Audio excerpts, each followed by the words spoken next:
Your replays, just type in hashtag replay just so I know that you're watching.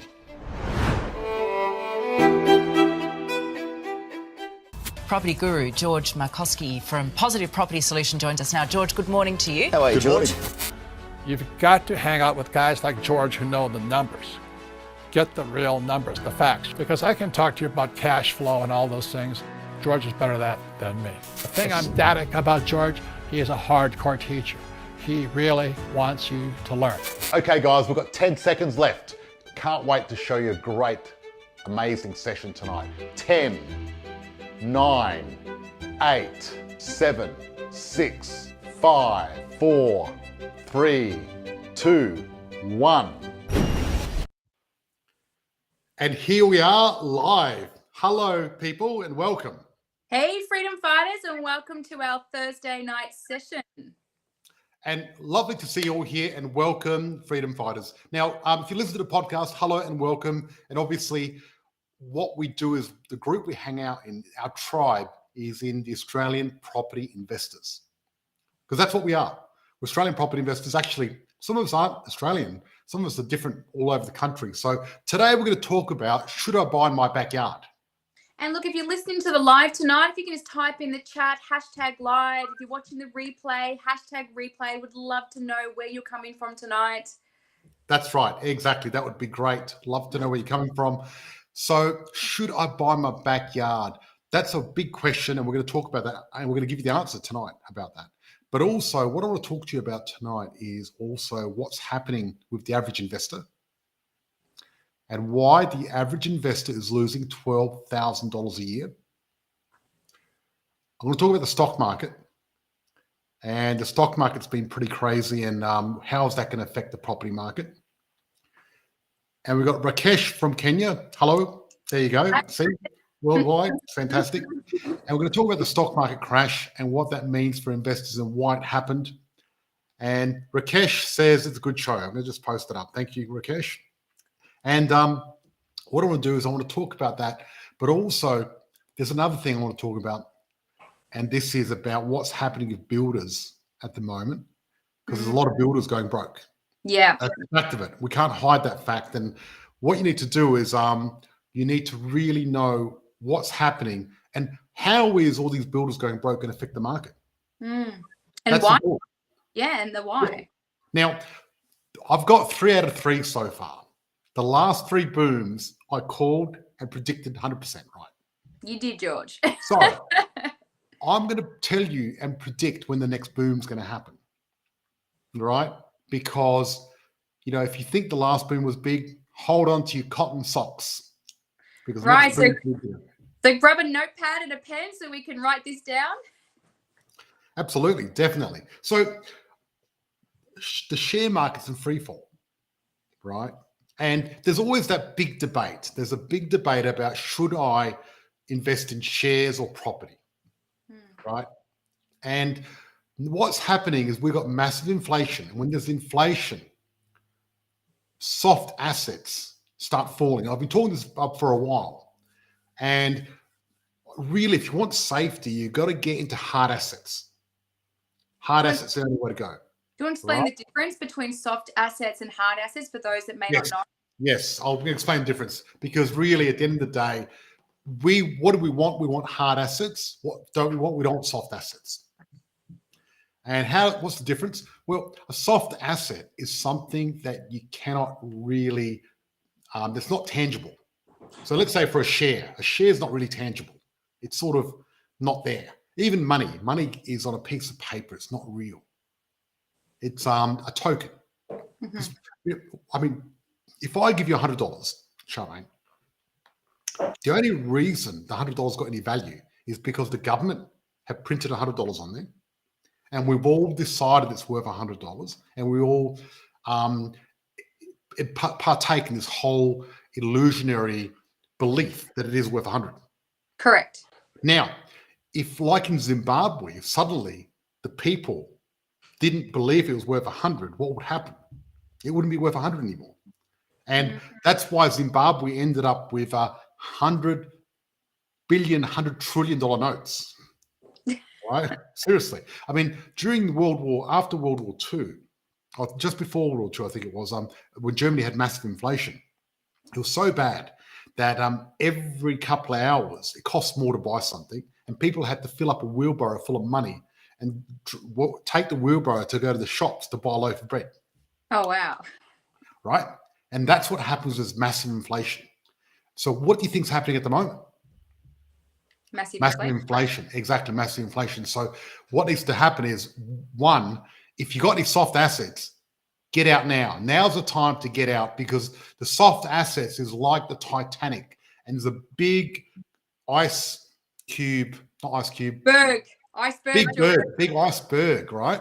And it's raising its head as inflation, but you know, it's a much bigger, 2/3 of it's below the waterline. You can't even see it. And the soft assets are just slowly chugging along, thinking, hey, we're safe, and they're going to hit this iceberg. Now, this is the first step. What's happened with the stock market? So the Australian stock market lost $67 billion overnight. Oh, wow. Right? So it was only recently it was booming, right? But investors are down 20, 30, some even 50% right now. And what's affecting that? Is it inflation that's affecting that? It's the interest rate rise and the inflation. Yes, it's inflation, right? So basically, they've just destroyed. It's just destroyed the stock market. But that's nothing. It's going to get worse. That's the problem. So not only that, guess what else has crashed? What's that? Bitcoin. I was going to say cryptocurrency. Bitcoin. It's not hard, it's soft, right? And Bitcoin's not recession proof. Don't kid yourself. It's crashed. Why has it crashed? Because it's soft. And bonds and government bonds and all those sort of stocks and bonds, all that sort of stuff is going to crash as well. It's going to go down. So the fact that it is. So give us some examples of, hard. Like we've I'll talked give you about one. I'll give you a great example of a hard asset. That's property. The number one hard asset is property. I'll give you some more though, which are interesting, but not as interesting and not as good as property. So, for example, a hard asset is a car, because you can't put a car in your pocket or in your wallet. No. Right. And tonight I'm going to talk about crypto as well, because there's one of the biggest companies in crypto is about to go broke. So what's happened? There's a company called Coinbase, right? I'm going to share my screen because this is important, because Coinbase are huge.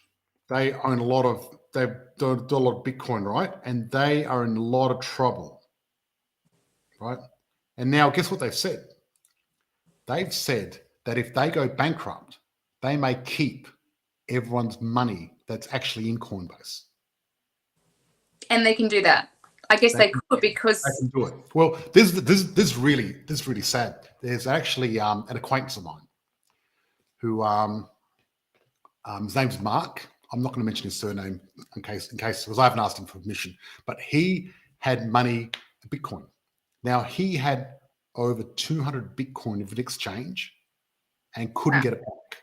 And I think he's been fighting for it for years, and I think they're going to give him 0.8 Bitcoin back. So he's probably lost about $8 to $16 million US. Does that mean he still pays tax on that, the amount that he does get back? On them, I don't know his tax situation, because it depends what country you live in and lots of things. But the important thing is he's probably lost about $8 to $16 million worth of Bitcoin and can't get it back. Wow. So this is my advice for people out there. If you got Bitcoin, right? A strong bit of advice. One bit of advice is don't put more than 1% of your money into Bitcoin because it's speculative. Because Bitcoin's one of those things where Elon Musk could send a tweet. Actually, part of the reason Bitcoin went down is Elon Musk sent out a tweet and destroyed Bitcoin a little bit. But he could send another tweet next week, especially now that he owns Twitter, that he's going to own Twitter, and bring Bitcoin back up. And it can drop again and go up again. It's all over the shop because it's a soft asset and there's a lot of speculation, and you can move in and out of Bitcoin very quickly and easily. See, with soft assets, you can move in and out quick because it's not real. If I've got a pile of dollars, I can put in the bank, I can get rid of them. I've got shares, I can move them. But see, the hard asset, like a property or a house or a car or an antique, things like that, they're a bit harder to move. Mm-hmm. What about gold and silver? Because I know a lot of people are investing in gold and silver. Gold and silver are traditionally hard assets, yes. Yeah. Right? However, I think that assets that aren't giving you an income, even though they go up in value, I consider them a different class, a second-class asset. Mm-hmm. Right? So I consider the high-class AAA asset is something that goes up in value and makes you money. Yeah, passively. Yeah. So with like, for example, with a property, you get your weekly rent. You can also get your tax deductions, and you also get capital gains. So you've got three things working at the same time for you. The trifecta, George. That's right. But not only that, on top of that, you can leverage. You can Yeah. use the bank's money and leverage and get the bank working for you. So you've got the quadruple factor. I don't know what that's called. The quad factor. Yes. Quadfecta. Yes, that's right. So that's what happens. But with, for example, gold, right? You buy gold and it doesn't do anything. There's no rent, there's no tax deduction, there's no nothing. And you don't make the money until you sell it. So you're not making any rent. Well, it's not earning anything passively. Not only that, but also it's harder to leverage. Because if you borrow money to get gold, you're going to pay for it yourself. You haven't got the tenant, the tax man, or the bank helping you. So when I buy a property, I've got the ATO, I've got the bank, I've got my tenant, all working for me. Yeah, they're doing all the heavy lifting. Yes, but with gold, who does the heavy lifting? Me. The pocket. That's right. No one else is doing the work. So you do it on your own. So so buying silver and gold is the old school way where you do all the work, right? And look, if you love working, great. But if you want to invest to create passive income, well, that's stupid. It really is stupid, and it's not smart. There's so many people that are like, oh, gold's amazing, it's going to be great. Well, no, it's not great. You can't eat it. You can't do anything. All you can do is hold it and sell it. There's nothing else you can do with it, all right? At least with the house, there's a lot more you can do with it, like get rent, get tax deductions, leverage, and everything else. There's so many more things you can do. The world is your oyster, and that's the fact of it. So the one thing I've got advice for people with crypto, if you put more than 1% in crypto, you're risking a lot of money. If you put 1%, it's speculative, it doesn't matter. And I've been saying this for a while, and a lot of people make good money out of it. And I put 0.5% of my money in quite a few years back, and I've made good money out of crypto. So I'm way ahead, even if it goes down. The other thing I'd say is do not keep your crypto on an exchange, especially in today's market. Because what's going to happen is there's going to be exchanges that may go bankrupt over the next few years because of inflation. Got it. And then what's going to happen is they may not return your money. Not only that, they can get hacked. If they get hacked, you'll lose your money. That happens all the time as well. So the best thing to do with crypto, if you want to have crypto, is you need to have a hard wallet. Yes. We're going back to hard assets. So what you do is you can buy a thing called a ledger. There's other ones, but Ledger's the best. This is the one that I use. And you put it on a little USB stick. It's all called a ledger. And your crypto's on there. It's password protected. So if someone tries to break in after 3 wrong attempts, it wipes the whole thing. It's gone. However, you can have some backup phrases hidden in a special place. So you can recover that in another wallet if you want. And it's all offline, so people can't hack it. Impossible. So if people steal it, it's useless to them. And if they hack it, they can't hack it because it's not online. And that's the safest way of doing it. Great. So that's what people should do. Because especially if you've got money in Coinbase, take it out now, I say, just in case. Because you may be losing all your crypto. You may not. It may not happen. But they actually said it themselves that they may take people's money. That's probably not a good thing. And they're very close to bankruptcy at the moment. Yeah. So just a bit of a word of advice, because the number one rule of money is don't lose any money. That's number one investing, right? Number one rule of investing is don't lose any money. And that's the rule you need to stick to. And people get caught up in all these, amazing fantasies of making money, and they forget the number one rule, don't lose any money. And that's what you need to think about, really. I think a lot of people are caught up in trying to get, rich quick. And I think that's the biggest obstacle most people have. And that's why they're taking such a big risk initially. and not realizing what the consequences can be. Because I think there's that saying, if it's too good to be true, it usually is. That's right. That's right. And the one thing I always go back to in times like this, because these are very uncertain times. There's a lot going on, heaps going on. But what we can do is we can actually go back to basic principles, fundamental principles, and really go from there to make sure we do the right thing. And I always look at, what do the really super successful people teach me? People like Warren Buffett. He's worth 160 billion, right? And what does he say? He says, be greedy when people are fearful, and be fearful when people are greedy. I like it. So what he's saying is, do the opposite of what everyone else is doing. And when I first started investing in property back in the 90s, we had very high interest rates. And I jumped into the property market when everyone was fearful. But I went in anyway. And that's why I've got such a massive portfolio now. You know what I mean? And at the moment, people are fearful. Oh, yeah. Yeah, they're very fearful. Yeah, the interest rates are rising. Right. And the fact of it is, if you know what you're doing, this is the best time to get involved. If you don't know what you're doing, it's the worst time. But you know what? If you don't know what you're doing, every time's the worst time to get involved. You should not get involved. That's the fact of it, right? So that's just the simple advice I've got. If you don't know what you're doing, don't do it. But if you know what you're doing, now is such an amazing time to invest in property and really jump onto the next boom, because it's going to be massive. Because this is exactly what I did back in the 90s. I jumped in when everyone else was fearful, because I knew there wasn't any other way. I wasn't going to sit up. So many people sit on the sidelines and wait for property and wait for it, and they end up with no property. They end up being old people. They end up being in the 70s and 80s wishing they invested, but they never invested. Yeah. And I meet so many people that, come and see us and want to join the program, and from different ages, and they go, I wish I started 10 years ago. I wish I started 20 years ago. I wish I started 30 years ago. They all say that, Yeah. And, you don't wait to invest in real estate. You invest in real estate and wait. I like it. And look, there's always going to be a reason why not to invest in property. Now it's the interest rates. The year before it was COVID. The year before, there's always going to be something. So it's really important, not, like you said, not to be fearful and to get educated, so you know exactly how to invest in a market like this and to get the most benefits in a market like this. Because there's still opportunities, like you were saying.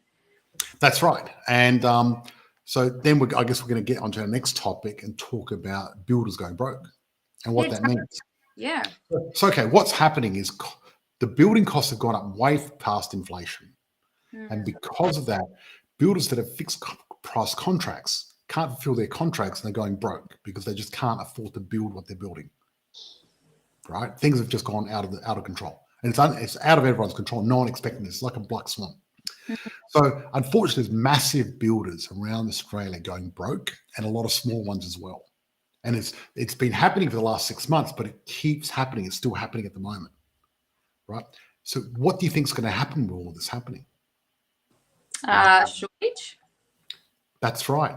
It's going to cause a massive shortage of property, as if we didn't have enough shortage as it is. All these builders going broke. Now no one's building, which is going to create a massive shortage, and therefore more pressure on the property market and push it even higher. Yeah, because we've got the borders open now too. So you've got more people coming into the country that are going to need properties. That's right. Going to create even more of a shortage. Would you agree? Yes. Well, look, at the end of the day, yes, totally. The fact of it is, we have got now one of the perfect storms for the biggest boom in history. What we saw in COVID was nothing. That was just a little sort of warm-up act from the property market, showing us what it can do. It was flexing its muscles a little bit. But now we're going to see the real story. Well, it's interesting because during COVID, I mean, everyone was saying on the news the property market was going to crash, and you were the only one saying, no, it's not. It's gonna boom. Yeah. Exactly. Well, and I've been doing this. I've done this many times before and got it right. Yeah, well, I listened to you, and I got a property, and it's grown in capital growth, positive cash flow. And at the time during COVID, everyone was saying it was going to crash, and I kept saying, no, my George mentor and teacher says it's going to boom, and it did. I'm so grateful that I listened to you. Yes, thank you, and thank you for trusting me. And the thing is, when I started investing back in the 90s, the newspaper was saying that price will never be as high ever, that it's the worst it's been in history, and we're in for a massive drop. And what happened? I made millions of dollars out of property, right? Seriously, did really well. And because I ignored what they were talking about. And that's what we're going to do. And that's the key. I mean, the key is listen to experts, because the media, they make their money by making you scared, because that's what sells. And the algorithms are getting worse now. And there's so many people out there.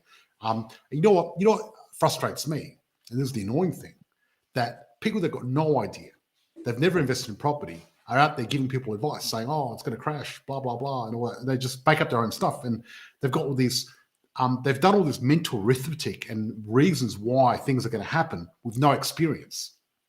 And it's just a load of BS. They don't know what they're talking about. Yeah. Right? You know, because at the end of the day, what it takes to know something is a thing called experience. Yeah. Walking the talk. I don't care how many books you've read about riding a bike. Until you get on that bike, you don't know how to ride a bike. Right? It's true. Absolutely. Yeah, Your body needs that muscle memory to That's really right. know what to do.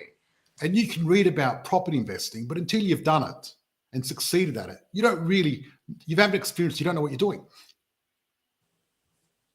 And that's the fact of it, you know. So, you know, people that don't know what they're talking about, a bit of word of advice, keep it to yourself. I don't want to hear your opinions, thank you. And people that are better than me at something, that's for the people I want to learn from, which is great. Yeah. Experts who walk the talk. Exactly. And I think that's the key, walking your talk. That's the important thing.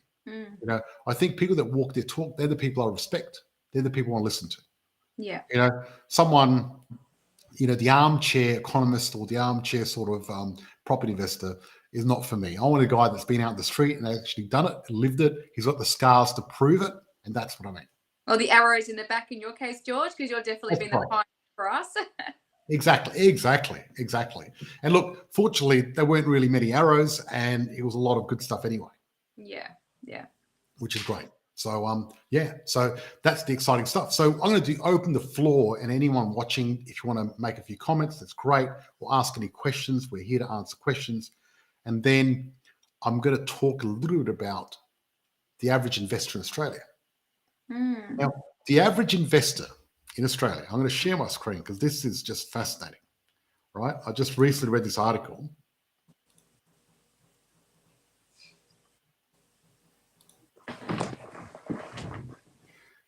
So you look at this. Landlords losing $12,000 a year on rentals despite soaring demand. So the average rental properties in Australia losing their owners more than $1,000 a month. Wow. That's the average person. And why do you think that is? Like, why do you think people are losing that much money? Yes, exactly. Why are people losing that much money? I'll tell you why. There's one main reason. They don't know what they're doing. Right? Because look, there's a lot of investors out there the average investor loses $1,000 a month. Now, our investors usually make $50 to $200 a week, correct? Correct, yeah. So let's say it's 100. So 100 times 4.2, they're making 420 instead of losing 1,000. Massive difference, cash flow. So when you look at this, there's big hope if you know what you're doing. Because if the average investor can afford to lose $1,000 a month, imagine what you could create as a sophisticated investor, right? Like that. Yeah. So well, the reason they're an average investor is because they're average, and two, they don't know what the wealthy people do. They're poor investors. They haven't got the right, strategies. They haven't got the right strategies to really leverage their money, their tax, and their time. And just explain to our listeners, what's the difference between an investor and a sophisticated investor? Yep. Okay, great. And this is all about buying your backyard. We're tying it back. Mm-hmm. So the average investor, they buy in their backyard, right? So out of all of Australia, there's 16,000 suburbs. And in your backyard, there's probably 10 or 20 suburbs. What's the chance of those 10 or 20 suburbs being the top 100 out of those 16,000? Very small. Oh. That's right. The one, they're not trying to get the best. Mhm. A bit like if you want to get married and you only look in the street you live in and nowhere else. I mean, would you find your perfect partner if you only looked in the street you live in, nowhere else, or the block you live on? No. You might get lucky, but more than likely, you probably don't have the perfect match living there, correct? Correct. And look, most people feel comfortable because they know their backyard. And Yes, so but- that's what's comfortable rather than moving beyond our comfort zone. Yes, but if you were going to get married, you wouldn't say, I only want to marry someone on the block that I live in, otherwise forget it, would you? No, No, you want that. but no one would do that, would they? You know why? Because we know what we like. Yeah. But when it comes to property, people don't understand what they need in the property. And because of that, they're happy to buy in their backyard. 1. 2, unsophisticated investors, what they do is they buy a property in the wrong structure, the wrong type of property in the wrong area. Wow, that's so many wrongs. But then again, because they don't structure it right, what they do is they lose money in real life to get a tax deduction. Correct. Yeah. Right. So the real main distinction between the wealthy investors and the struggling investors is this, right? The number one distinction is wealthy investors don't lose money on purpose. They don't lose money for tax deductions. They're not stupid. And unfortunately, the struggling investors, and I shouldn't call them stupid. The struggling investors, they don't understand because we get sold on this because the government, the banks, and your school don't teach you this. That's the problem. No. Right? And stupid is such a bad word. I apologize. I'm really sorry. But what I'm saying is I get frustrated because we get caught in this lie that we learn at school, that we learn from the banks, that we learn from the government. And we think that we need to lose money in real life to get a tax deduction, right? To try to get ahead. But all you're doing is digging your own grave. Yeah, slowly. Yeah, right? Bit by bit. Now, the wealthy investors, including myself, what we do is we use the government, the ATO, and we use the right strategy to make sure we've got the right cash flow, but make sure that we lose money on paper, but not in real life. So then we get the best of both worlds. So what I do when I get a property, I'm making money every week, putting it in my pocket, but I'm also losing money every week compared to the ATO. And this is fully legal, right? Mhm. Right? It's totally legal and it's there for a reason. The government wants us to buy properties and supply people housing for people to live in. And what we're doing is we're doing the government's bidding. So what happens to the government? The government use tax incentives to encourage certain behaviors. And if you follow those incentives and do it right, you can really make good money by following the government's tax incentives. But if you do it the wrong way, you can just lose a lot of money trying to get there. Yeah. And that $1,000 a month just shows. This is the problem. These people losing $1,000 a month, what do you think is going to happen when interest rates go up even more? It's going to be hard in the cash with all the inflation of groceries, petrol prices going up. It's going to be difficult. That's right. Now, the reason they can get away with it, there's only one reason they're getting away with it, because times are so good in Australia. So the average Australian at the moment is using less than 5% of their disposable income for their mortgage. Okay. Right? And once that goes up to a higher level, then it'll be different. But this is the cheapest it's been since year 2000. Right? Wow. And we got plenty of room to move. And what happened in 2000? We had a massive boom. And that's going to happen again. So there's lots of reasons. So what's the key ingredient for success in property investments? How do we get the right ingredients? Good question. You need to come along to our weekly lives and learn and ask the questions, but more specific so we can tell you. I think we've told you a lot tonight anyway already, as it is. Right? And so the one bit of advice I've got for these investors, because we're going to finish soon. We've got 4 minutes to go. The one thing we want to say about these investors is the people losing $1,000 a month, what they need to do is they need to get the cash flow calculator. And if you get the cash flow calculator, you put that in before you buy the property. So then you know how much it's going to cost you. So that's the key ingredient, get your cash flow calculator. Now, guys, normally the cash flow calculator retails for $695. But also, with all the training as a bundle, is $1,200. So $1,200. Roughly what the average investor is losing per month. But what I'm going to do tonight, and I'm going to be giving this cash flow calculator away for free. All you're going to do is type in hashtag cash flow, and one of our team will send you a cash flow calculator. Amazing. Because I want to give that away as a gift so people can actually learn and see where they're at. Get the cash flow calculator, put it in, and what the beautiful part about the cash flow calculator is, you can model different scenarios. So what you can do is you can model if you're going to put more money in, more bigger deposit. You can model interest rates going up or down. You can model principal and interest only. There's a lot you can model if you put the rent up. A lot of things that you can do. And when you model things, you can actually look at the future and find out what's going to happen and do it that way. So make sure you type in cash flow hashtag cash flow. Someone's already put it up. Well done. And what we're going to do is we're going to send you a copy of our cash flow, but also we're going to send you the training as well, so you can actually learn how to use it. Because giving you a tool and not knowing how to use it is pretty crazy. You know what I mean? It's like, it's not going to work. So that's it. And someone just listen to this. That's lovely. Oh, this is great. Look at this. One of our members. Yep. Can you read it out, please? Hi, George. Settled today on Collingwood Park and looking forward to the next one at the end of the year. Thanks for your help, Kane and Denise. Thank you so much, Kane and Denise, for sharing. Kane and Denise, well done and congratulations. Great to hear from you. Also, we're having a catch up next Sunday for all our members. If you're a member, reach out to your coach. If you're a part of the public, sorry, it's a secret place. I can't tell you where it is. That's right. So that's it for our show tonight. Charmaine, I want to just say thank you so much for joining us. Now, let's do a bit of a summary. We talked about the stock market crash. We talked about, do you buy in your own backyard? We answered that question. No. What you do is you look at the 16,000 suburbs, choose a top 100. And if your backyard is in the top 100, yes, you do. And if it's not, no, you don't.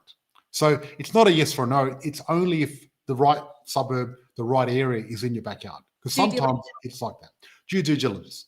We'll talk about soft assets and hard assets. And Charmaine and I agree. We prefer hard assets to a soft one, don't we? We certainly do. Property's the way to go. Exactly. And we talked about, AAA assets that return you an income and go up, and then the hard assets that just sit there and do nothing. Right? Because, a lot of people say cash is king. You hear this all the time. Yeah, I used to say it until you taught me something different and I had a mindset shift. Yes, because, see, if you think about cash is king, guess what's going to happen? You're going to go, okay, let's get a hard asset, because a hard asset is cash. Correct. Because if you buy gold and it goes up in value, what are you going to get? Cash. But see, cash is not good enough. It is not good enough, guys. You're not thinking high enough. You're not thinking high level enough, because cash is not going to help you as much as cash flow. Yes. Cash flow is king, because cash flow is the golden goose and cash is the golden egg. Now, if I gave you a choice between a golden egg or an actual goose that lays golden eggs, what would you choose? The goose. It's the continuum. Yes, that's right, guys. And that's what I want to give you. Property is the golden goose, where gold, silver, all that sort of stuff is just the egg. And the egg, you might end up eating the egg or whatever you do with the egg, but it's not good enough. Cash flow is king, guys. And that's the way it is. So we'll leave with that. Remember, ladies and gentlemen, cash flow is king. Freedom fighters, thank you for joining us. We're here every Thursday night, and we're going to see you next week. Charmaine, I'll see you at the show. Thank you very much. Bye, everyone.